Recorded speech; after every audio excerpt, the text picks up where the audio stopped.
What is up? Welcome back to the PFF podcast. I'm Mike Renner. I'm back this week. I heard some fake news going around that I was gone last week because of some Taco Bell related illness.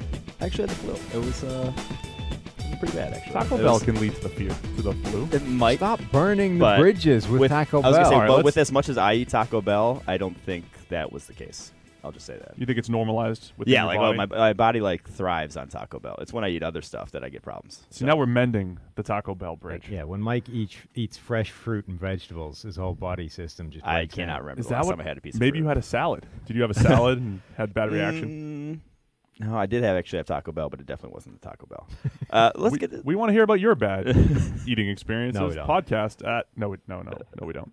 There's probably a lot out there with Taco Bell, but I have not had any. Let's just talk about football, though, because that's more important at the moment. The Lions travel to the Chicago Bears. Lions are 3-point favorites in this one on the road. Bears coming off that ugly loss to the Green Bay Packers.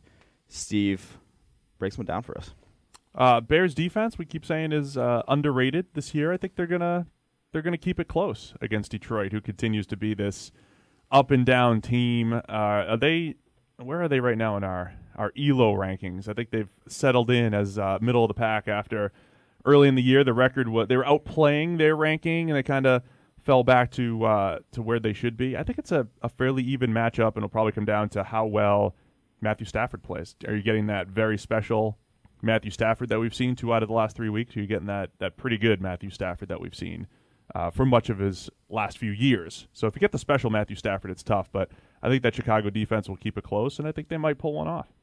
Yeah, I'm still done with the Chicago Bears. You for gave the up? second time this season. They lost to the Brett When were you Hundley. on? When were you right at the start? Right at the start of the Okay. season, they were my pick to be like a better team than they looked coming into the season. And then they were. Then they were They are. terrible to begin with, and I was done with them. And then I got back on board for that Green Bay game, and now I'm back. And now I'm done for the entire year.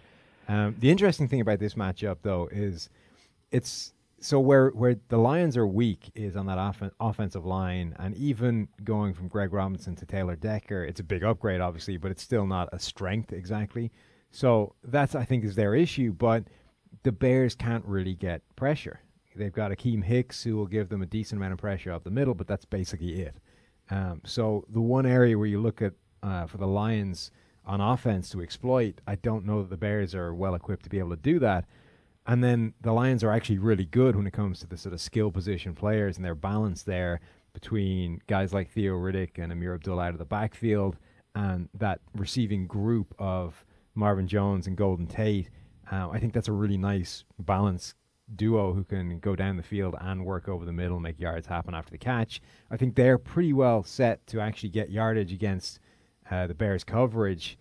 I just don't think that the Bears can get the pressure that would try and kind of mitigate that on the front end. The way they've got pressure the past couple of weeks is with the blitz, and when the Packers tried to come after Matthew Stafford with the blitz, he just carved them up.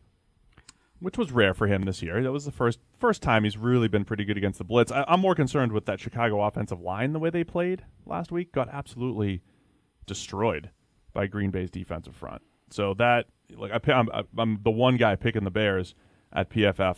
That needs to turn around because that was bad. I'll say this is a game. If Detroit has any hopes of making the playoffs, they just have to win this. The NFC is too loaded. At 5-4, you cannot move to 5-5 and expect to down the stretch end up getting to the playoffs. You're gonna have to be at least 10-6, probably 11-5 to get a wild card spot in the NFC. I'm not too concerned with the outcome, though. The thing I want to see is I just want to see something from Mitchell Trubisky. To me, he is converting pressure to sacks at way too high a rate. He doesn't look comfortable back there. I don't know how to describe it. They're not really opening up the playbook for him much. They're not putting too much on his plate, and he still sort of looks flustered. He has the 4th highest sack conversion rate, converting pressure to sacks in the NFL right now of any quarterback. I just want to see him make some plays under pressure more. I'm with you. I wasn't expecting that from Trubisky. No, to be honest. but I thought that they were going to be able to throw stuff at him and he'd handle it. It's such an ugly receiving core to be saddling a young That quarterback also. with, though. Very Wentzian in terms of you're under pressure, but Wentzian. if no one's open when you're under pressure, you're gonna look like shit under pressure. Last year's rookie season for Wentz, very much dependent on that offensive line and the poor receiving core. I will go with the Lions, though, to win this on the road just because, like I said, they have to at this point. Yep, I'm going with the Lions because I'm done with the Bears. I just think it's going to be one of those division battles because they're familiar. It'll be closer than we think, and calling Chicago to pull it off. Okay. All right, on to the Ravens, who are 2-point favorites, traveling to another NFC North team, the Green Bay Packers, coming off a win. Another team where Packers, if they think they have any chance of making the playoffs, getting back to Aaron Rodgers with a realistic shot, these are the ones I feel like you got to win. Although on the other side of the coin, the Ravens aren't out of it in the AFC. Despite being 4-5, they're actually just a single Who's out game. of it? Is anyone out of it besides the Browns? I think maybe the Browns are out of it. I wouldn't even call them out of it at this point. No, I'd call them out of it. But that's about it in the AFC. So both teams, about a must-win for them. Sam, where do you see this one going? Yeah, last week was it's a pretty good performance from Brett Hundley. I still don't think that he's the guy that can do an awful lot for that offense if they're not able to lean on that running game particularly well. They've got a real huge upgrade at left tackle with David Bakhtiari coming back and again proving that last season wasn't a fluke. I mean, he may be the best pass blocking left tackle in the NFL right now with Joe Thomas down, with Jason Peters down.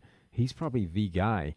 That's not even a hot take. That's like I would say I mean he it's is. yeah. By far the best grade on that Packers offensive line last week against Chicago. Yeah, so I think that's a huge boon for a guy like Brett Hundley, but I just don't see him repeating that kind of performance going up against a much improved Ravens defense. You've got a group in the secondary in Baltimore there that are legitimately impressive. Jimmy Smith is having a career year. He's putting it all together in a way that finally matches the kind of athleticism and the physical stature that he's got. And now he looks like a number one corner, at which point I think you're probably going to start to see Brett Hundley go back to being not great. So that game was weird for Hundley because he was okay for the entire game, but he made the two big plays down the stretch. Breaks out of the pocket, makes a nice touchdown pass, drops a deep ball in there to kind of seal the deal. But before that, it's not that he missed a whole bunch of throws, just didn't make a ton of throws, but he still has the thing you're talking about with Trubisky taking too many sacks. Mm-hmm. There were two unblocked sacks that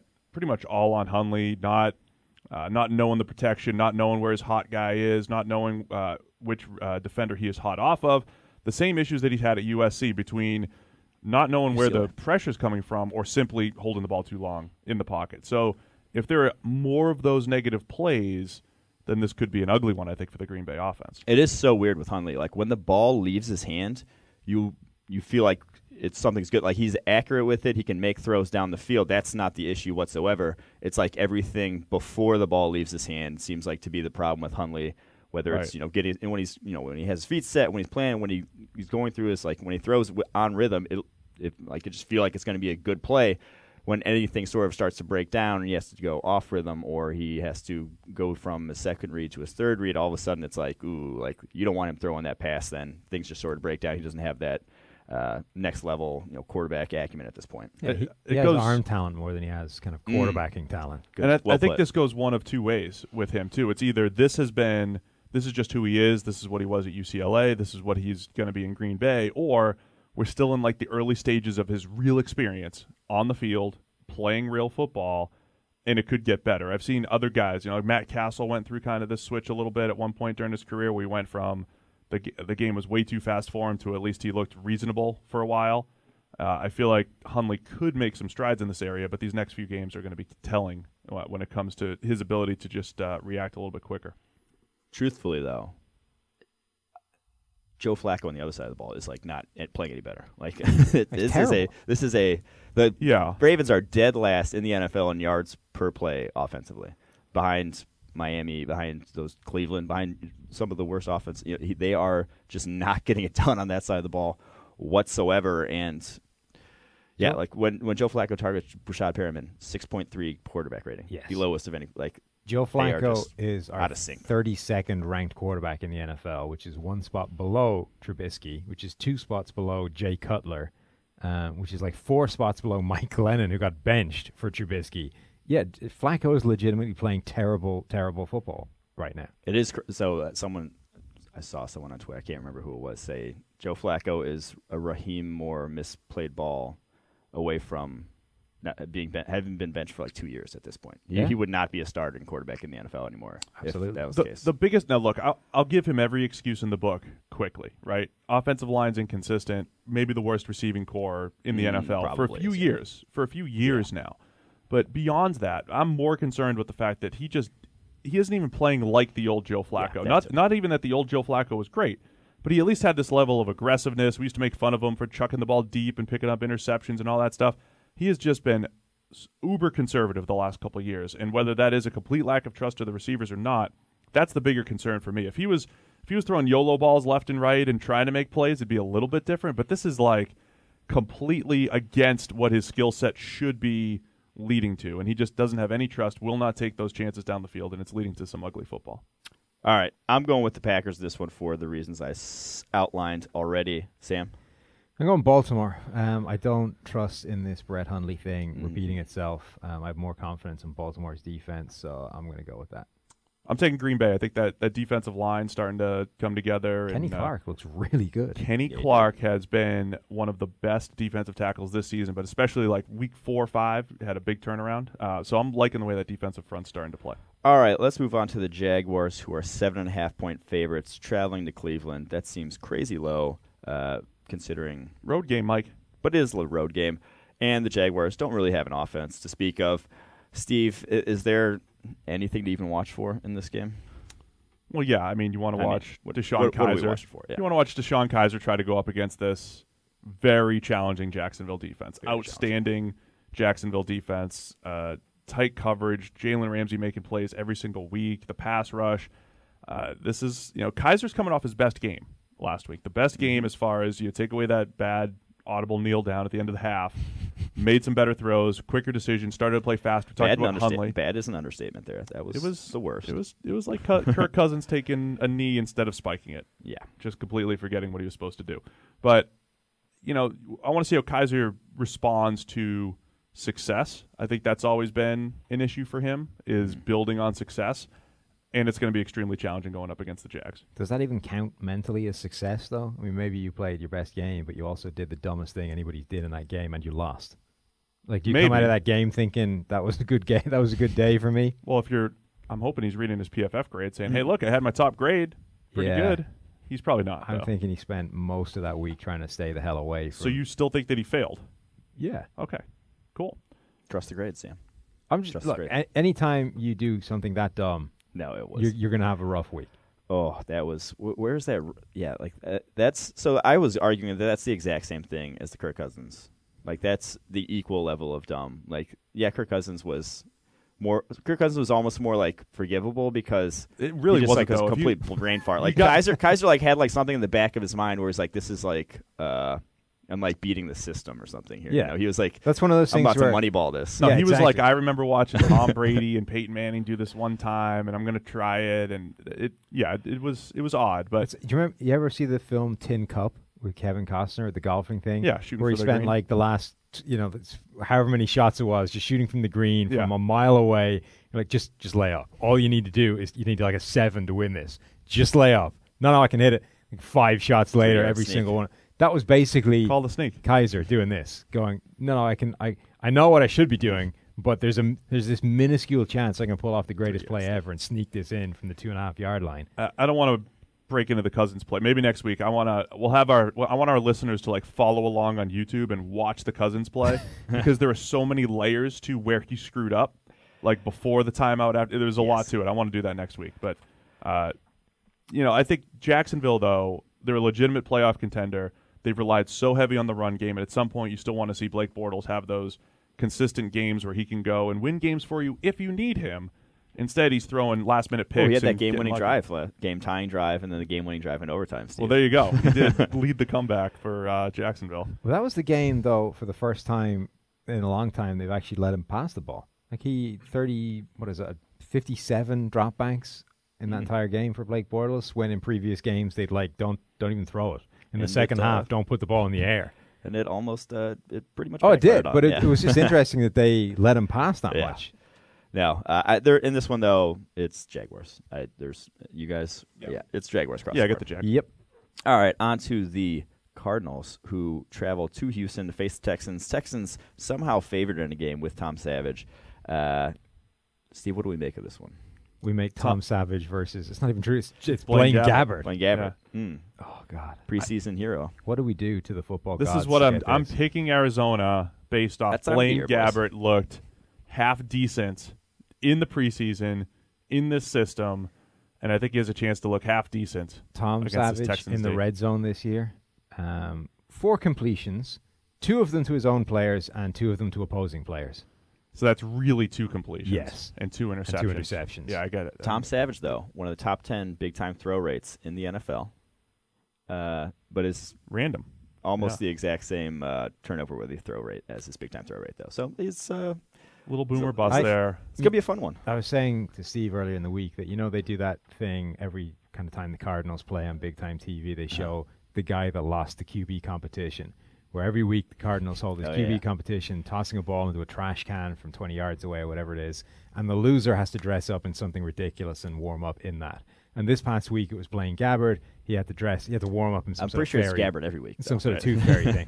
But they were showing this, right, halfway through a game in which Drew Stanton didn't look like he could hit the broadside of a barn door with any throw. And you're thinking, how did he lose to this guy? How bad was Blaine Gabbert that he lost the competition to a guy who can't complete a pass to his own players? No, I've heard that takes over an hour for them to complete at times. That was a joke. They're just bad at it. Just bad. Might just be a bad football game. This would be a nice throwback to like in the 90s when quarterbacks used to throw more picks than touchdowns like every game. Like when it was just like deep passes were just a prayer. Well, we had Ryan Fitzpatrick versus Josh McCown, and there was a point during the day I had the game on in the background, and I saw them trade picks on back-to-back plays, and I'm like, that's just perfect. That's when McCown and Fitz are going head-to-head, and they just trade picks. So we might see some of that on Sunday. Any reason where are you going with this one, Sam? I had a trouble picking this one. I'm going with Houston, but I have no. They're both terrible. Somebody's going to win it. I took Arizona because they just have better secondary at this point. Yeah, and I took Arizona because when you look at Houston's got some bad offensive pieces that Savage makes look worse, whereas Watson was making them look better. Did you see Bruce Arians try and defend Blaine Gabbert's previous kind of performances? What was the quote? He's been on some shitty teams. To which I think Fantasy Douche on Twitter, Frank, said yes, largely through being quarterbacked by Blaine Gabbert. It's a fair point. It's a symbiotic relationship. It is. It's a fair analysis by Fantasy Douche. Let's keep it moving on to the Rams, who travel to Minnesota, face the Vikings. A big matchup in the NFC. What a game! Game of the week. After all these hard to watch ones, Rams Vikings, the LA Ram, Jeff Fisher quarterback sabotage bowl. Wow. If that was that. Where do I find T-shirts? That's pretty forced. Jared Goff, Case Keenum, the 2 quarterbacks for the Rams last year who looked like they didn't belong in the NFL, now quarterbacking maybe the 2 best teams in the NFC after the Eagles. Vikings favored by 2. Sam breaks one down. The Case Keenum still led Minnesota Vikings. Yes. Which you get the idea that was they had to bolt Mike Zimmer to a chair during the week to prevent him throwing Teddy back out there. He wants to. Really? You think? I think he wants to. He is desperate to flick that switch. There's and a certain level of house money that I think they know that they're playing with Keenum. I think they are just waiting for the moment that Keenum has a bad enough game where they can say, thanks, Case. Take a seat. Teddy's got it from here. It would make sense, though, to obviously, if you bench him now, you sort of have they're in such a weird situation where they've got Case Keenum playing really well for Case Keenum. So he's a middle-of-the-pack quarterback so far in terms of grading. He's had a lot of good games. He's had a couple of moments where the old Case Keenum kind of rushes to the surface. But everybody is waiting for the point the wheels fall off that. And it's going to happen at some point. And the thing for the Vikings is they have to get that out of the way before they hit the playoffs where that game dumps them out. Mm-hmm. So they're kind of waiting for this point where, he's playing too well right now to sit him down. But at some point, we think that Teddy Bridgewater is going to be a better chance to win in the playoffs. But presumably, you can't rely on him getting his first game time in the playoffs or in a game that kind of needs to be won. So they're in this weird situation where they think they're going to have to make a quarterback switch, and they have no idea when they're going to be able to do it or how it's going to work, or even if the switch is going to be a good thing, because who knows if Teddy Bridgewater is still viable. It sounds like Tyrod in Buffalo. No, they're That's waiting. forcing it. They're waiting for the first sign of bad from Keenum. Yeah, and then they're going to Bridgewater. But the difference is Buffalo are doing that on the basis that they're done this year and building for 2018. The Vikings are doing that thinking that they're going to be a contender this year. I will say, just purely, I think Teddy Bridgewater is probably a better quarterback on the whole. For that offense, though, I like Keenum because he's just more aggressive down the field. They have two, like you said, maybe the best receiving core in football. You wrote about that earlier this week. Well, actually, and I'm not this week going to disagree with that. I love Adam Thielen, love Stephon Diggs. Those guys can get open, and they track the ball incredibly well down the field. And that's the thing, Keenum just has attacks more with the deep ball than Bridgewater did. Maybe some of that was Bridgewater not having the receiving talent. Well, the caveat there as well is Bridgewater was trapped in that old North Turner offense where it was all or nothing deep with two receivers who weren't getting open. Mm-hmm. So that's another kind of X factor in this is we don't know what Teddy Bridgewater looks like in this offense. I mean, he may be a terrible fit for it. He may just be a systematically unaggressive quarterback, in which case he's a bad fit for this system. Mm-hmm. Or maybe that's the making of him. He goes back into an offense that's actually tailor-made for an accurate quarterback that's willing to put the ball down the field, and he becomes the quarterback that he sort of threatened the ability to be but never became on that old system. Keenum already has more deep passing yards this year, though, than Bridgewater did in all of his last healthy season, 2015. Wow. I want to see the other side of the ball. So Rams offense, Jared Goff led Rams offense going up against this Minnesota defense. We know the Minnesota defense, they gave up a little bit last week against Washington, but, they're tough to go against, and they're tough for young quarterbacks. They make life difficult as far as the way they stack the line of scrimmage with their blitz looks and all these different things that Mike Zimmer will throw at you against Sean McVay. To me, this is the fun matchup of the week. I mean, both sides are really good because the Rams defense so many good matchups, yeah. Yeah, I mean, the Rams defense is playing extremely well, too, on the other side, but I really want to see this Rams offense that has created so many I like the way Jared Goff is playing, but they're creating a lot of easy throws and free plays for him versus a Minnesota defense that's usually tough to create those plays. Jared Goff this year is I think he's fifth in terms of yards per attempt on 0 graded throws. So getting a lot of on those. Those are your expected throws, your easy throws. That offense has been giving them some good yardage. First, Alex Smith? It was Deshaun Watson, actually. Oh, well, I should have used that in my Deshaun Watson piece that I put out there. Well, a little late. Sorry about that. It was a good stat, though. Should have Mike write it. That's what we're learning here. Oh, Mike. Who do we like in this one, though? Because I think both teams are, like you said, fairly evenly matched. Like, these are two very good teams. I wanted to call a tie because I just don't see either team being an 8-2 and I think team. it will be a close game, yeah. Yeah, I think this is a very close game. I've gone with the Vikings purely because they're at home. Yeah, I took the Rams. I like the way their defense is trending. I think Goff is still starting to play a little bit cleaner brand of football, even though, Mike, you pointed out a couple weeks ago, the lulls that he had came against some good defenses. But I still think he's starting to match up a little bit better with his stats, and I like the way both sides of the ball are looking for the Rams, and maybe the wheels fall off this week for Case Keenum. Well, we're going to see if they can, what that Vikings offensive line, which is crept back towards average, we're going to see how an average offensive line does against Aaron Donald. That's what tips the scales for me. I think he has a day because, well, he always has days. Yes. And I think that pushes me in favor of the Rams in this one. All right, on to the Redskins who travel to New Orleans, face the Saints. Saints, unstoppable right now, 7.5-point favorites. They're coming off of a absolute beatdown of the Buffalo Bills. Steve, is there any reason to think that the Saints are going to – is anyone going to beat the Saints for the rest of the year, like the way they look? They're like you new Chargers.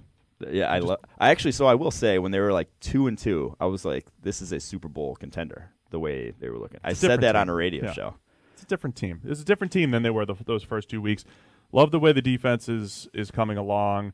I'll repeat the same thing I've said every week. They're winning games – not because of Drew Brees, but he's along for the ride. He's still probably capable of, leading them to victory if they need him. Mm-hmm. They haven't needed him for about 5 weeks, basically. That's straight what game manager role. It's such a huge boost for them, though. I was saying that whenever the last time he said that is that they haven't needed him yet, but he's there kind of in the wings. By the way, if everything else breaks down, we've got Drew Brees to turn to. If you guys do give up 24 points defense, don't worry. I can still make those plays. And I wrote up the draft classes on ProFootballFocus.com today. It's sorted simply by total number of snaps.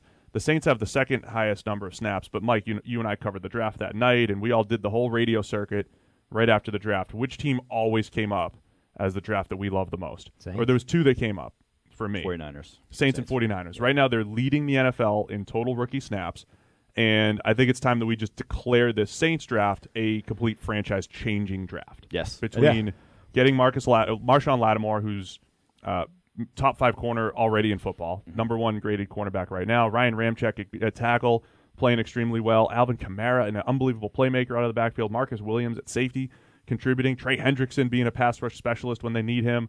Franchise-changing draft for the Saints. And Alex Anzalone being injured. The thing I loved after being injured for the better part of 5 years. Just ticks all the boxes. Yes. And the thing that I loved about the draft was franchise-changing because where did they draft in the first round? Cornerback, offensive tackle, 2 premium positions. You're a big premium position. You're on a kick here. Premium positions, and they hit, and that's what can happen when you hit on positions like that. Those positions impact the game greatly in terms of, off tackle is big in the run game and passing game, and the cornerback is just, that is your passing defense, is your cornerbacks. That is a passing defense, and Ryan Ramczyk hasn't allowed a pressure since week 8. Last 2 games hasn't allowed a single pressure. He's made that the monumental switch from left tackle to right tackle. Like teaching a righty how to throw lefty. It's so impossible, but he somehow managed how to do it. No, and when Teron Armstead's back out there too, and Teron Armstead's he's top one 5 of left the tackle. exactly top 5 left tackle, and that offensive line, their domination of the Bills last week was one of the most lopsided trench battles I've seen in the NFL in a long time. And that was I'm not saying they're going to do it this week against Washington. Washington, their defense, we've talked about them before. They're just this weird week-to-week defense where they're really like 1 week, against Seattle, they make Seattle look terrible. Against the Raiders a few weeks back, they made them look terrible. They make some teams look really bad. And then last week Vikings. It was, what? Yeah, they got torched last week until they got a few free interceptions. No, this one, Saints at home, they're tough to beat. The Saints at home right now is one of the toughest teams to beat in football. 7.5 points, it almost seems low. Yeah, we're all taking the Saints, I believe. Yeah, yep. I think we're all taking the Saints. All right, let's go to our lock of the week. We're talking a little betting here, but these guys actually know what they're talking about. They've been hitting on more bets than I have this year. George Sherriri and Eric Eager. Can you just say it again, please? George Sherriri. At some point, you're going to need to ask him how you say his name. George. No, I've asked him. Yeah, and that's the closest you came back with? And it was like, what he told me just didn't really make sense, so I didn't ask for clarification. Oh, this is my favorite part of every week now, just listening to you try to pronounce it. This is what every week is like for me, listening to you try and pronounce Well, things. now it's someone else. It's not easy pronouncing names. This is welcome to a little window of what my week is like. You're like a young me, Mike. That's me trying to pronounce any guy in the NFL's name because I don't actually listen to the broadcast, and so I'm just like, I got to hear someone tell me at first.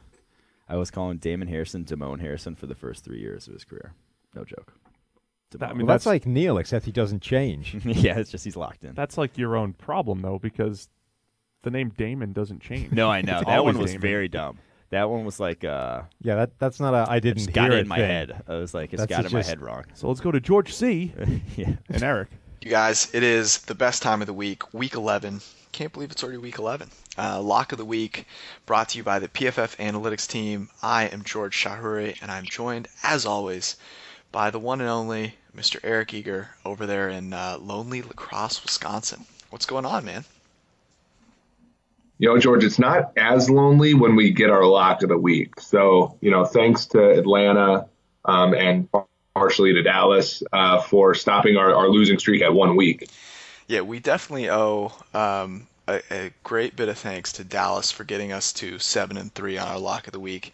Not only for not playing Tyron Smith, but then for pretending that Chaz Green was in fact Tyron Smith. That was fantastic. You don't even know Chaz.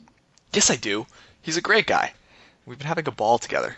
Actually, Eric, I do know that Wedding Crashers quote. So nice try. That would be Adrian Claiborne having a ball with Chaz Green, though. That's true. Let's be really honest. And based on his performance, he'd probably be great in Wedding Crashers. So we'll save our Wedding Crashers quote only segment for later on in the season. But for now, let's get to our lock of this week, which takes us to one of my favorite places, Mexico. We're not going to Cabo, but we're going to Mexico City. Not bad. Stadium Azteca, Raiders, and the Patriots. The Patriots are currently 7-point favorites, though they were 5, I believe, when you placed a nice savvy bet there on Sunday evening. But regardless, we like the Pats. Yeah, we do. We do like the Pats, and I think even with this number at 7, we like the Pats. I agree. I can't believe you got 5. That was a robbery, a crime. Anyways, as we usually do, let's quickly dive into what might give us pause, if anything, about this. What's your biggest concern if you're betting the Pats here? Yeah, I think, with Oakland, there's not a whole lot to like defensively. They're, in the bottom, 5 to 10 in the league in yards allowed, both against the pass and, overall. But there's always that pass rusher that can kind of mitigate all of those issues defensively. And the Oakland Raiders certainly have that guy in Khalil Mack. On the other side, the Patriots are missing Marcus Cannon for another week. Probably he's doubtful. And Lee Adrian Waddle is nowhere near as good as Marcus Cannon. So there is a mismatch there in one of the more important positions on the field on Sunday. Yeah, and I totally agree. And this was like the same conversation we had last week, right? We were discussing, whether we should take the Patriots as our lock of the week against Denver. And we're like, well, Von Miller, is really good, and Marcus Cannon is banged up, may not play. So, let's steer away from it. But then Belichick shows up and makes Von Miller play cornerback the whole game, and there you have it. They win by, 1 million points. So, I think that's fair, and it's still something that we should probably be a little concerned about. But let's move to the other side of the ball. Number one reason that you love the Pats this week. Yeah, we've been talking about this almost every time we're on here. It's the passing game of the Patriots with Tom Brady, the second or the top graded quarterback in the league, and the second highest is not anywhere near him. Going up against an Oakland Raiders secondary that, even when it has all of its horses, is not particularly good. And they're going to be without Gary and Conley, who was put on IR this week. And David Amerson has been banged up. So they're left with, guys like TJ Carey and the likes of Sean Smith. And Sean Smith, the last time he went up against Brandon Cooks, week 1 of 2016, Brandon Cooks was playing for the Saints. And Sean Smith allowed 183 yards into his coverage before being benched around halftime. So, there's not a whole lot there to like about that side of the ball for Oakland. And on the other side, the Patriots are seemingly just getting more efficient offensively each week. That was not a good half of play for Sean Smith then. Poor guy. Man. Anyways, I mean, everything you said, I totally agree with. The one thing that I'll add to that is Brady has just been getting better at throwing the deep ball, seemingly. And if you're looking for a matchup to go against, it's the Raiders, who are allowing a pass rating of 142.1 on throws of 20 or more yards downfield. So I like Brady's chances here. I think the pliability method will work in Mexico as well. Brandon Cooks is leading all receivers in receiving yards on passes 20 yards in the air or more. So that's another, sort of arrow in the quiver for the Patriots, who seem to sort of always find a way offensively. Yeah. I don't know if there's much more to say. One thing that I think is kind of interesting is the Carr-Belichick matchup. I feel like that's just a kind of a massive one in the favor of the Patriots again. Just with the way that Belichick is kind of able to take away what they want to do, the other offense wants to do first. And if you look at Carr, when he has to, take his time in the pocket and kind of go through things on throws of that happen after 2.6 seconds or more, his completion percentage is third worst in the NFL. So he is struggling when he has to take time in the pocket and can't get rid of the ball quickly. And the Patriots' coverage has been getting a lot better. All of their DBs are graded 70 or above. So I think that's just one more area where I like the Pats, man. So Pats it is, -7 or whatever. Yeah, I agree. I think that number is probably, still favorable to the Patriots side. So don't be afraid that it's moved up a little bit this week. Or that every single person and their mother is taking it. public's got to be right sometimes, man. And if you look at last year, I mean, that especially towards the end of the year, that trend happened. So I think that's all we've got for this week as far as NFL. Do you have any more tidbits for the people?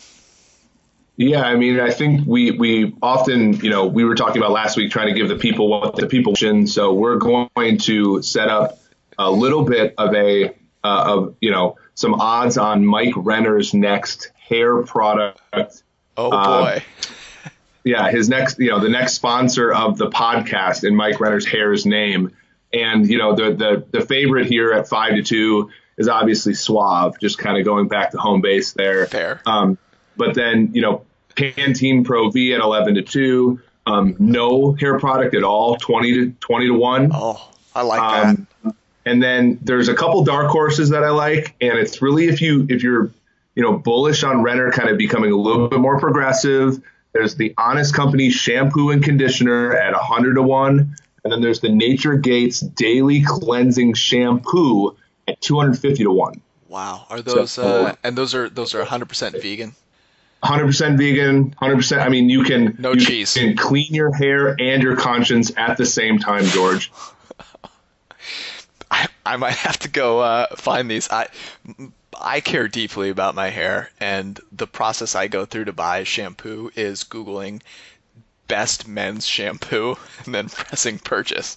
So I can't even tell you the name of the shampoo I use, but it's fantastic. So that's sensational. Definitely think this through. Do your research. Send your bets to Eric Eager at hotmail.net.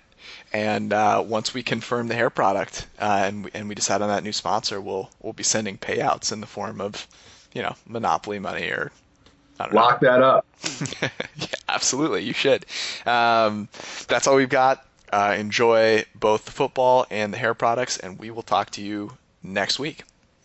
Hey, thanks, George and Eric. We'll be sure to win some money with you guys. George who? George C. Onto the Bucs, who Their traveled numbers to. are doing great. Their numbers are doing really well. I've been making money off. Bucs, who traveled to Miami to face the Dolphins. Dolphins somehow favored in a football game, even though they have a penchant for losing games by multiple touchdowns at this point. Bucs, though, are starting Ryan Fitzpatrick. So, what? This is the gunslinger battle. This is Fitzpatrick Cutler. This is the football. We're back to the 90s again. Speaking of trading interceptions, Fitzpatrick versus McCown. Now it's Fitzpatrick versus Cutler. Either team had a defense that could make interceptions, we'd probably have some fun. But Cutler had the most un-Cutler game we've ever seen from him. When he missed like 6 passes against the Raiders a couple weeks ago, was short area accuracy, decision making, yards after. He was just. Oh yeah, he was like check downing and like he was making. He was unbelievable. It was one of the best individual game grades we've given him. I think it's his entire career, which means he was absolutely due to lay an egg on Monday Night Football against Carolina. And can I use plus minus real quick? No. Can I? No. Just because it's so perfect. Just go for it. He went from +5 against Oakland. I'll approximate 87 to -5. He was +5 1 week to -5 the next week. I mean, that's perfect, right? Like you're like, oh, this is the best game we've ever seen from Jay Cutler. He'll definitely come down to earth, and he has the complete opposite game the next week. Just ignore my plus minus, guys. It doesn't exist anymore. Yeah, go with Mike's guess approximations. I think I was actually correct on those. PFF Edge, if you want Elite has the actual game grades if you guys want them. The Bucs, though, are they a better team with Ryan Fitzpatrick at quarterback? Is it time to broach that question? What do you mean? Is it time to what? Now you've set him off. Now he is going to be gone. Jameis Winston, our leader in positively graded throw percentage this year. I'm asking the question. He's top 3 in negatively graded throw percentage too, but they played the Jets. Get out of here. I still though like as many problems as the Bucs have had. It's like any given week, I feel like they could still hang with anyone. Obviously not maybe with Fitzpatrick, but it just seems like they're still a talented team. You've got the same issue or the same kind of dynamic where Fitzpatrick was with the Jets, where you've got some dangerous receivers and Fitzpatrick will put the ball in the air. So that can go one of two ways. That can either end up in the defense's hands and create a load of turnovers and look like the offense can't do anything, or you can get a bunch of plays by a bunch of talented receivers, and suddenly that offense is putting up huge numbers and looks prolific, and you have to keep pace with them. So it's such a kind of high variance thing that offense can produce on a weekly basis. Here's the deal with the Bucs. They're not a bad football team. They're no worse this year than they've been the last 3 years. They have lost to the Vikings, who are 7-2. They've lost to the Patriots, who we know are really good. They lost to Arizona. That was not good. In Arizona, that was not a good game. I'm not going to give them any slack there. They lost to Buffalo, and Buffalo was playing a little bit better. But they've also lost to Carolina, and they lost to the Saints. I mean, these are all they're good teams. So we always talk about the NFC South being the best division in football. So that's your Carolina and Saints games. They're playing the AFC East, and the AFC East the first half of the year was playing pretty good football. The Patriots are in there. So I just think it's a schedule thing right now for the Bucs, and they're not a worse football team than they've been the last couple of years. Is that too crazy to believe? No, it is not. You are not what your record is. Yeah, I think that's what I say. I think they can still hang with any team in the NFL because they are that talented. Of course. I don't feel the same way about the Miami Dolphins. They don't. There's, like I said, cornerbacks make your pass defense. Here are the passer ratings of the cornerbacks on the Miami Dolphins, and one that's not on the Miami Dolphins anymore: 90.8, 120.1, 97.5, and 108.2. You're not going to win football games with that. No. Still, they've pulled off wins against the Titans. I know they didn't. I don't believe they had Marcus Mariota, but wins against the Titans and a win in Atlanta. That one's still so weird. They beat the Chargers. Well, that's that one like burns me. Week 1 Chargers too. That was like Super Bowl. Yeah, contender. They still had Chargers. like they still had all their guys. That's where the first dent was in the bandwagon, right there. So there's just some weird games in there with the Dolphins that I think make them confusing to pick week to week. But I think the more evidence there is, I'm with you, Mike. They're just not a very good football team. Yes, I agree. That is why I picked the Bucs in this one. Sam? Yeah, I don't think the Dolphins are very good either, but I have no confidence in a Ryan Fitzpatrick-led offense ever. Boo. Yeah, despite all my analysis, I still ended up going with Miami. Perhaps I should have flipped my picks after. We should do the analysis first and then the picks. Maybe. After thinking about the game. There is this element where Miami's defensive line, I think, is still good enough to take over games. Okay, so like when Sue's playing at his highest level and Wake early in the season, especially was getting after the quarterback, William Hayes, Charles Harris, they still have the ability to take over games defensively. No, yeah, when you look at like their pressure numbers, they pressure the quarterback. You're like, why are they a bad defense? They're getting pressure in one of the highest rates in the NFL still, and it's like, oh, okay, they're second. Yeah. But they do get the ball off. Yeah, it's like if you can protect for just a little bit, you're good against them. Lawrence Timmons starting to look like the aging linebacker that he looked like with Pittsburgh the last few weeks as well. And Kiko Alonso just shelled himself. Kiko early in his career, the scouting report I would bring would be like, he's going to miss some gaps in the run game. It's going to lead to some big runs. But in coverage, he's a playmaker, and he's just lost that playmaking ability in coverage. He's a little lost in coverage. He got made look. It's the old school ACL thing that like you always worried about. It's like a guy just doesn't have the mobility anymore after it, and it's sad, but he looked ridiculous trying to cover Christian McCaffrey. I mean, Miami's zone defense was just ugly, too. They weren't switching properly. There was a lot of busted coverages. He just can't change direction. There were multiple times McCaffrey got the ball, just put his foot in the ground, changed direction. Alonso just basically fell over trying to go with him. That should bode well. They play New England twice still. Yeah, they don't have shifty those running backs. ball carriers, do they? They might exploit those linebackers down the road. All right, let's keep it moving on to the Bills, who are just like so mad that they're not tanking, that they're trying to tank. That they're trying to tank. Travel to L.A. to face the Chargers, which, like, for some reason, when I saw this game, I'm like, they played already this year. I don't know why I thought that, but I thought the Bills played the Chargers already this year. Just a little non-sequitur. What happened in the game? Maybe I just dream about the Chargers, and like that's how it happened. Well, what happened in the game? Do you remember? No, because I just assumed they had played. Oh. I mean, I assumed the Chargers lost because it's the Chargers. Well, then I'm taking Buffalo. But Chargers, 4-point favorites in this one because, well, Tyrod Taylor got benched this week, and Nathan Peterman is starting. Although I'm not sure that like really changes it. That offense still was stinking out loud with Tyrod at the helm. So I think the bigger problem is the defense is just like and allowing people to walk through them. Yeah, the run defense. They had Cedric Thornton. Cedric Thornton is big defensive end. Played with the Eagles a few years back, and he was like a promising 5-tech, line him up over the tackle type of guy. He was playing pure nose tackle.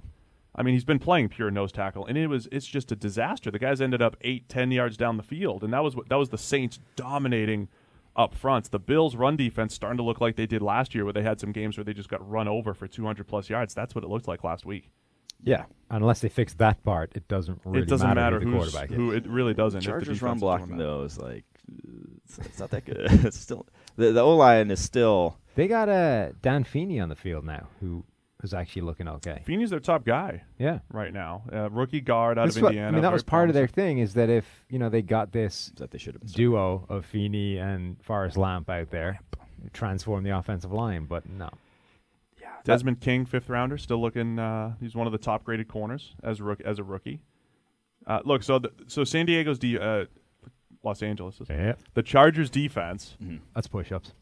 You're the opposite of Miami for you, right, Mike? All the corners are playing well. They're all covering well. You get the pass rush duo of Melvin Ingram and Joey Bosa. They're just going to make it too difficult, I think, on Peterman. Yeah, this is not the game I would just be throwing a rookie. rookie quarterback in. Like Melvin Ingram and Joey Bosa have been murdering The people most of late. pressures of any pass rushing duo in the league. How about it, rookie? Yeah. Enjoy.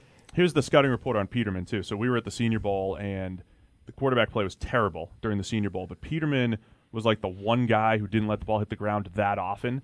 And that was like, it was like check down. Oh, there's a pretty decent throw to move the chains. And that made him the best quarterback that week at the Senior Bowl. In his limited time the other day, garbage time against the Saints, that's essentially what he did. A couple throws here and there, check down.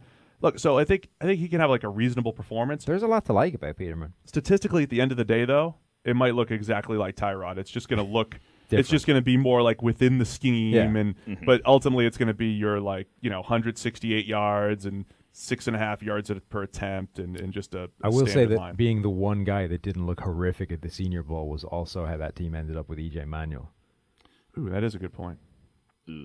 I will say though, Phillip Rivers concussion protocol this week still might not play, which that will flip my pick. But I'm going to go with the Chargers as it stands. Are you going to call that in officially?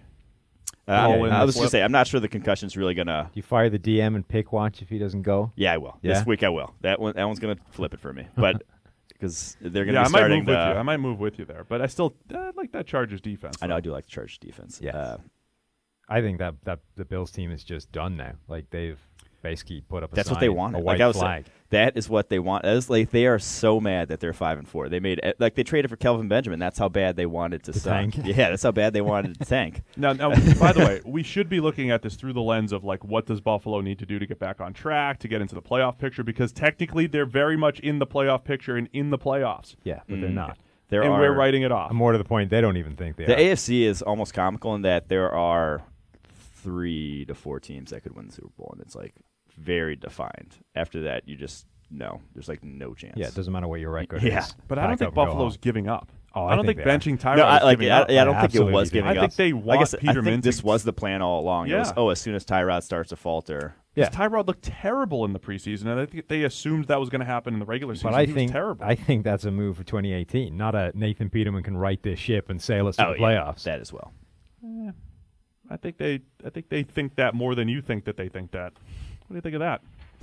I don't know what I think of that. Moving on. Yeah. Moving on to the Bengals. Traveled to Denver, faced the Broncos. Broncos still starting Brock Osweiler, I believe. Can we call this the and nail in the coffin? Favored in this game. What did you want to call it, Steve? On Monday, we put the nail in the coffin in both the Bengals and the Broncos. Oh, no. We did it with sound effects. Bengals could still... No. All they have to win is 5 more games. You can't kick out of the coffin. They're in it. I mean, somebody's going to win this game. True. We put the nail in with a bell. Right. The Undertaker came in, and the nail is in the coffin on both of these teams. This is a throwaway game. So, should we even talk about it? Oh, no, we can. Okay. How about Denver's pass rush, Von Miller going up against that defensive line? Oh, man, Von Miller. Ooh, against Andre Smith. That'll be fun. For Andre doesn't seem like the kind of guy that has the nimble footwork to be able to mirror Von Miller. He doesn't have a mirror. He has like one of those funhouse mirrors where it's like he's off by like a good amount. It's a great description. If the Bengals take a page out of the Patriots playbook and go more heavy personnel, try not to, and don't even try and block him. Well, then, the last 2 weeks, if your basis on this is we look at the last couple of weeks of Von Miller, between the Patriots and the Eagles, that is basically a playbook in how to neutralize Von Miller between without the even trying to block him. Between the option and scheming. You have nobody that can block this guy. Look at the past 2 games because that shows you how to do it without trying to do that.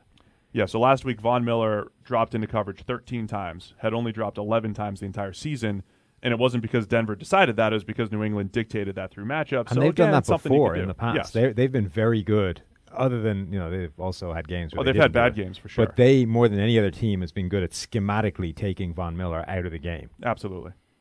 The Bengals offense, though, has been a nightmare. I think they've run fewer than 40 plays each of the last 2 games, if I'm correct on that. They can't convert on third down. I think I saw a quote from Andy Dalton this week that said, "You suck."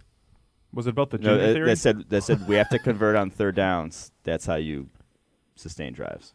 I mean, true. Yeah, it is true. You can't argue with Andy. I know. I was like, damn. He understands the problem. Yeah. So we have theories on why Dalton might be down this year, and you got to check that out. Mailbag podcast. If you guys haven't listened to it, go check it out. The Ginger theory is real. And it's probably going to affect this game. And has artwork. There is artwork on the PFF podcast Twitter account. Where do we see this one going, though, when it's all said and done? Denver. Has to be.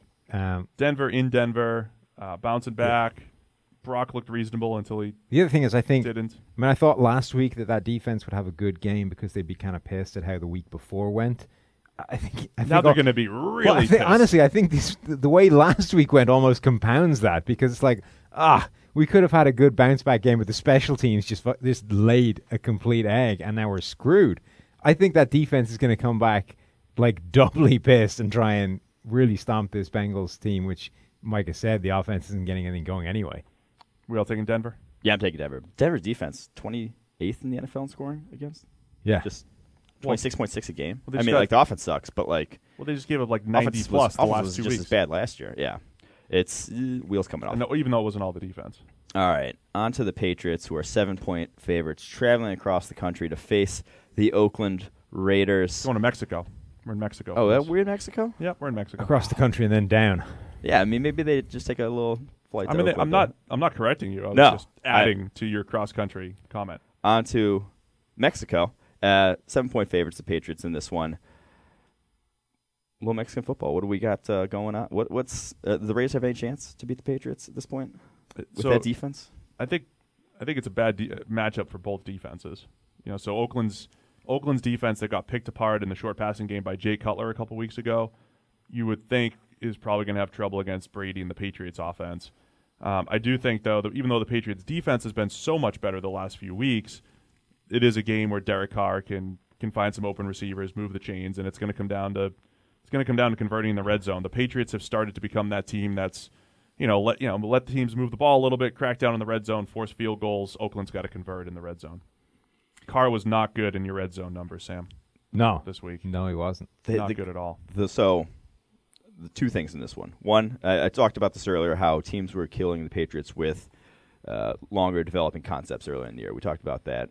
The pass rush has been getting after it better in recent weeks, but the Raiders still have one of the best offensive lines in football. They should be able to stymie this Patriots pass rush. Is Derek Carr going to hold on to the ball a little bit? Are they going to use the low play action? Are they going to get balls going down the field, or is it going to be Derek Carr throwing that flat route 10 bizarre. times? Like that's the problem. Yeah. They allowed 3 total pressures this past week against Houston, and 2 of them came from a backup guard who was in there for 8 snaps. So essentially, the starting offensive line allowed 1 hurry in the entire game. Like, they should be able to go out there and run whatever they like and have confidence that offensive line is going to keep Derek Carr protected. And they don't. They use quick stuff. They don't rely on any kind of longer developing stuff. And they should. Like you said, when they run play action or when they actually take advantage of some deeper developing stuff, they should destroy teams. Yeah, I think part of it's the play calling. Part of it's going to be that Derek Carr aggressiveness. I mean, again, when you're going up against the Patriots, and I don't know if teams always look at it like this, if you're going up as a true underdog like this, you have to be aggressive against New England. You also have to just be realistic that your defense is probably going to give up a lot. 30. Right? Yeah. Assume your defense is going to struggle against Brady in the passing attack and their balanced offense, and be very aggressive on offense on your side. So Derek Carr, Amari Cooper, Michael Crabtree, they need to be aggressive and try to make plays down the field against this New England defense, because I think there still are plays to be made, even though that defense has improved the last few weeks. Yeah, that's the only chance I see of them keeping this one close, similar to sort of what they did against KC, where it was just they were throwing deep balls. Like, you taking chances when you have a chance. Still, though, I think the Patriots blow them out. I'll say. Yeah, I mean, I think take a win there. The underneath pass game, should be there for New England. They really put on a clinic against Denver as far as avoiding those good corners and attacking the middle of the field. It was like old school Patriots of just running backs and tight ends. Good luck with these mismatches. Yeah, that Jay Cutler game you mentioned before, his best game was against the Raiders, doing pretty much exactly how Brady tends to carve up defenses. So right, yeah, bad matchup for them. All right, on to the Sunday Night Football game. Eagles travel to the Cowboys. Eagles favored by 4 in this one. Cowboys in shambles after losing Tyron Smith, after losing Ezekiel Elliott, just nothing offensively a week ago. What do they do if Tyron can't go again, which I think by all reports he's probably not going to lose the game. Maybe mix in maybe mix in a little help for your left tackle would be a good start. This entire game genuinely swings on whether Tyron Smith plays or not, because they went out there. Now, there's debate as to how much you can change the offense with a guy going down. And the point is made that if this is a late scratch and you don't know you're going to be without the guy for the whole time, you can't change the whole offense on the back of a napkin and try and give the guy help. Mm-hmm. So you kind of put a pin in last week, other than the fact that demonstrated he cannot hold up one-on-one, right? So if nothing else, you've learned that. If they go into this week having known that Tyron Smith is at least a doubt all week long and still have no possible help for whoever the backup is, whether it's Chaz Green or whether they go with Byron Bell, having benched Chaz Green halfway through that game, and they still have no changes, there's still no help in place for that left tackle, they're going to lose the game. You can't put that guy out against the Philadelphia defensive front and expect him to sink or swim, because he will drown. And he will drown in about 4 seconds. It's just going to be horrible. Could it be worse than what happened against Claiborne? I mean, because Philadelphia's defensive front, no, best pass cumulative pass rush grade of any team in the NFL right now. What were the numbers from Ben? He basically lost 50% of one-on-one snaps in that game, and the league average is like a fraction of that. Oh, yeah, it's ugly. It was ugly. So, I mean, that completely changed the entire game. And then Dak Prescott's still one of those guys where he's still making mistakes and missing plays, but I still have a ton of faith in Dak when the situation's right that he can make plays, and he still made some impressive plays in that game. It's just there was just too many plays where he had no chance. No, that's the level that we talk about, where if you are sufficiently bad at one spot on the offensive line, it can destroy your entire offense. That's what that did in that game. That was perfect. And that'll happen again if they don't have Tyron Smith out there. Yeah, like this is legitimately the best front four in football. Yeah. If I'm the Eagles, they don't have Tyron Smith, I'm telling Brandon Graham to flip Graham sides over. and just letting him. He wouldn't lose. Like, he would not lose. Maybe Derek Barnett gets a nice 4 to 6 sacks. Never know.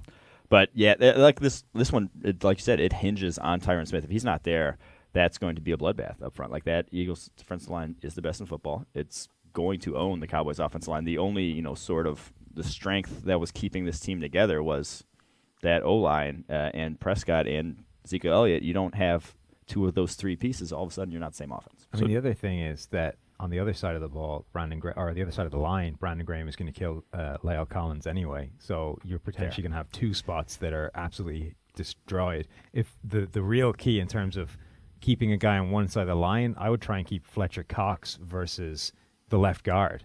Jonathan Cooper versus Fletcher Cox is a disaster waiting to happen as well. Try and keep him away from Zach Martin, even though he's done a really good job against Zach Martin in the past. I would give him the free play against Jonathan Cooper. Then you've got potentially three guys on that defensive line that are almost automatic wins every single pass play. Oh, my God. Poor Dak. We're scheming up against the Cowboys. Just for perspective on the Eagles' defensive line, they have 7 guys that have at least 200 snaps. All 7 of those guys have at least 10 hurries, and all but one has at least 2 sacks per our numbers. So that's 7 guys that they're rotating in and out, inside, outside, that are productive so far this season, including those big names like Brandon Graham. Even if Tyron Smith does play, I think I still like Philly in this one. But well, yeah, I mean they look like the most well-rounded team in football right now. Offense is clicking. Run game with Jay Ajayi. Now we've only seen one game of him, where the point I made before the trade, 3.4 yards per carry, but our number 4 rushing grade, showing that he was doing it he was productive despite the offensive line. Now he has a good offensive line that he's running behind. Still have to keep an eye on that, the tackle situation in Philadelphia, though, with Jason Peters down. And in this one, Ron Darby expected to be back. Ooh. So more people back for Philly. Eagles getting better. And MVP Carson Wentz. J.J. bet update, by the way, significantly down from a year ago now. No, what's he at? I don't know, but it's worse. No. All right, well, it'll come back up because he's running behind a pretty good O-line at this point. All right, we all like the Philly in this one. On to the Monday Night Football game, last game of the week. Atlanta travels to Seattle to face the Seahawks, the Richard Sherman-less Seahawks. Seahawks still a 3-point favorite, though, in this one. Wrote a little bit about what Richard Sherman means to that defense earlier today, and it really is crazy, the numbers that Sherman has put up over the course of his career, just the year-to-year consistency. Unreal. Compared to every other cornerback. You know, cornerbacks will have better seasons than him.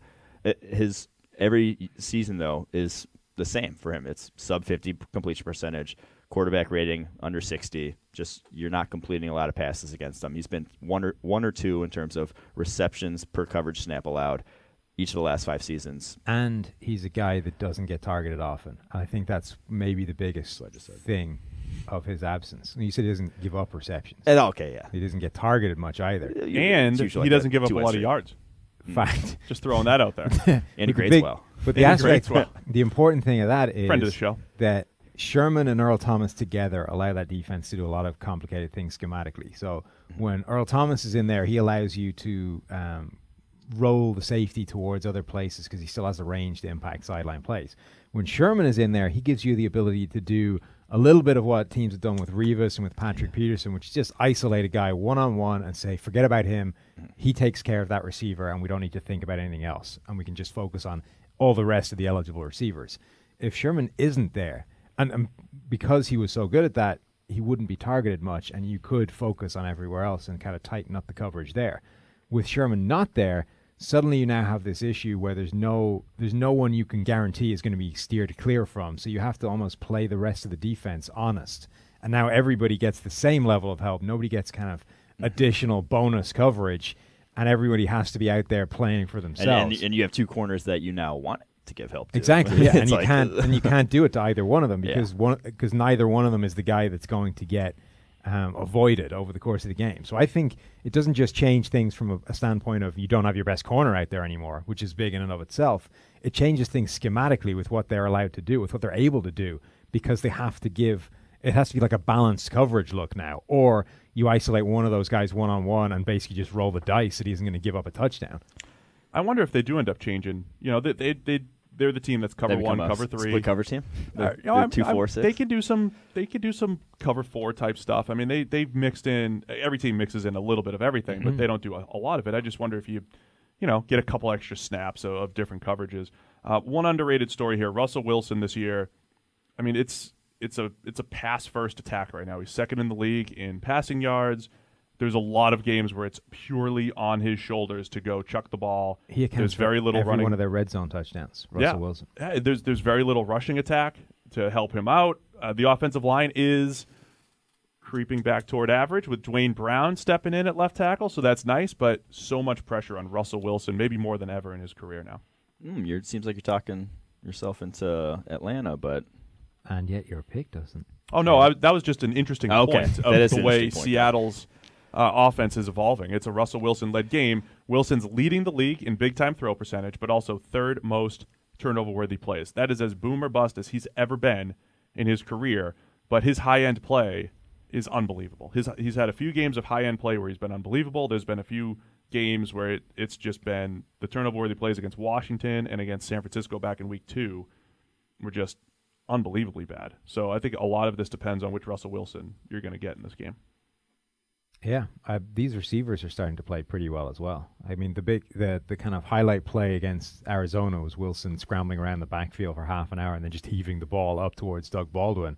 That was way more impressive by Baldwin than it was for Wilson to just get the ball in his general you area. Are a hater. Look, he just hung around the backfield for a while and then threw an absolute jump ball, which, if anything, was closer to the DB than it was to Baldwin. Baldwin went up, took it away, and let me completely defend that too. That That is a jump ball. Jump balls in the NFL, ones that we would classify as a jump ball, get completed 25-30% of the time. Meaning it's not a great throw. It generally falls incomplete. It's not a dangerous throw. The fact that it turned into a 50-yard play has nothing to do with Russell Wilson. As exciting as it was, he threw a jump ball where the defender fell down, and it became a 50-yard play. To a 5'10" receiver.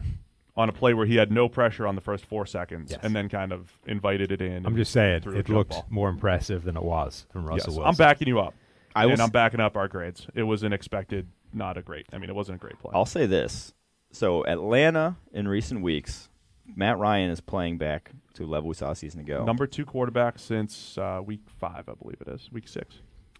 They all of a sudden have a better defense than they had a season ago. Oh, they do. Yeah, absolutely. And then they get Jalen Collins back next week, not this week, but if they could just make the play, like this team is as talented as they're as talented as they were a season ago. Like I think that they should still be in that Super Bowl mix. Our PFF ELO rankings.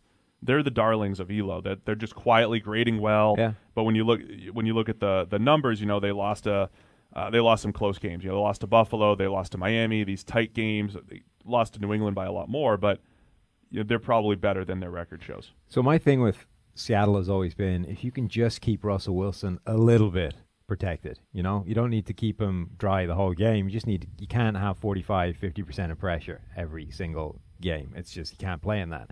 And for as dominant as Adrian Claiborne was against Chaz Green with the 6 sacks and all that kind of stuff, obviously Claiborne's not doing that again against Dwayne Brown. The big thing to come out of that game, though, is that was basically all of their pressure. Vic Beasley had absolutely nothing going up against the other side of that Dallas offensive line. Nobody else really on that line got anything. The Seahawks offensive line, if they can keep Adrian Claiborne quiet with Dwayne Brown, which you would assume they would. I don't know. Claiborne's hot right now. He's got momentum going. He does. In this one. Let's discuss momentum for a little while. No, but even before that game, he had his 2 matchup. best games of the season going. Now you get this matchup of Vic Beasley, who got no pressure whatsoever against Lyle Collins going up against the subpar Seahawks offensive line. If they can just do a half-decent job against Beasley and the rest of that line, suddenly Wilson has one of the better kind of platforms to work from that he's had all season. That, though, is a big if. Sure. And they just don't really. Jermaine Ifedi's not the kind of guy. He's usually the kind of guy that Vic Beasley tends to do well against. That's true. Yeah, that's kind of. And of all the people to chase down, Russell Wilson, I'm putting my money on Vic Beasley probably for taking anyone in the NFL. Yeah. Vic Beasley's got some coverage sacks in him here. Ifedi only gave up 2 pressures last week, 43 pass blocking snaps. Just want to throw out there reports right now, live here, that Tyron Smith will not start. Yeah. Byron Bell will be starting. Okay. So let's just amend our analysis a little bit to hey, maybe Tyron Smith will play. If Byron Bell starts, could have that similar disaster at that Chaz Green. Yeah, I mean, the analysis we had on Monday was Byron Bell did better than Chaz Green in that he still got beat. It just took longer. Yes, pretty much. So it could still be ugly there. All right, Falcons, Seahawks. Steve, who are you taking? I'm taking Seattle. Yep. Sam? They're at home. Oh, I'm taking Atlanta, and we'll see who's right after this week. Travel to the Giants, who are still coached by Med McAdoo. We'll see how much longer that goes for. What do we watch for in this one, Steve? So Big Snacks is if out. We have to watch. Big Snacks is out. Officially out? I believe he's going to be out for the Giants. He should be out. He's banged up. That hurts the Giants' run defense. I think it's more that Kareem Hunt game. This is the chance. The Chiefs' offense has not been the same the last few weeks. Alex Smith has not been the same. This is the game they get back on track. More efficient in the pass game and get Kareem Hunt back on track running the ball. Also, the Giants have all but given up, or some of their players. Imploded. They literally, that was one of the least group efforts I've seen out of a team. That was last week. It was quite ugly against the 49ers. It's just not rallying to the football. No one really seemed to want to be there. They made C.J. Beathard came within a whisker of making Team of the Week just because he played the Giants' defense. Yeah, it was. I mean, there's really nothing to say good about it. There's just everything has gone wrong. Sterling Shepard gone wrong. Sterling Shepard played well last week. That's it. That's the only bright spark of this entire. And if Giants you don't team. have Damon Harrison, because that was the other bright spark. You are going to get gashed by Kareem Hunt. As bad as as much as his numbers have dipped, a lot of it was because they weren't blocking well in the middle of that line. They had injuries. They're fully healthy now. If you're not fully healthy along that defensive line, it's just going to get ugly. It's an 11-point line, and that's very low. The 49ers beat them by 10. I can't see any way that Kansas City doesn't Is roll. it Kansas City across the board Yep. for PFFers? Kansas City across the board. That's it for us. Those are all the games. We'll be back again next week, bring you all the NFL action. Hope you guys enjoyed it.